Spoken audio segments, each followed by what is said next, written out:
ఆంధ్రప్రదేశ్ నుంచి భారతీయ జనతా పార్టీ వాళ్ళు ఇద్దరు మంత్రి పదవులు పొందారు. ఒకళ్ళు కేంద్ర మంత్రివర్గంలో, ఒకళ్ళు రాష్ట్ర మంత్రివర్గంలో. ఇద్దరు విషయంలో గొప్ప విశేషం ఏంటంటే, కేంద్ర మంత్రివర్గంలో చోటు దక్కించుకున్నటువంటి శ్రీనివాస్ వర్మ, ఎవరైతే భారతీయ జనతా పార్టీ నరసాపురంకి సంబంధించినటువంటి పార్లమెంట్ సభ్యుడు, అంతకుముందు గోదావరి జిల్లాకి సుదీర్ఘకాలం పాటు నాయకుడిగా పనిచేశారు.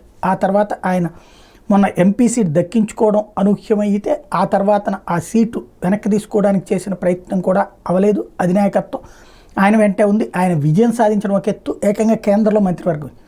ఫ్రమ్ ద బిగినింగ్ 30 ఏళ్ల నుండి పార్టీ కోసం సిన్సియర్గా పనిచేసినటువంటి రికార్డ్ ఆయనది. ఆయనకి అవకాశం లభించింది. అలాగే 30 ఏళ్ల నుండి కూడా రాజకీయాల్లో వెంకయ్యనాయుడు గారు వెంట ఉంటూ రాజకీయం చేసినటువంటి వ్యక్తి సత్యకుమార్. ఇప్పుడు ఆయన ధర్మవరం నుంచి విజయం సాధించడం, తాజాగా మంత్రివర్గంలో చోటు దక్కించుకోవడం అన్నటువంటి కీలకం.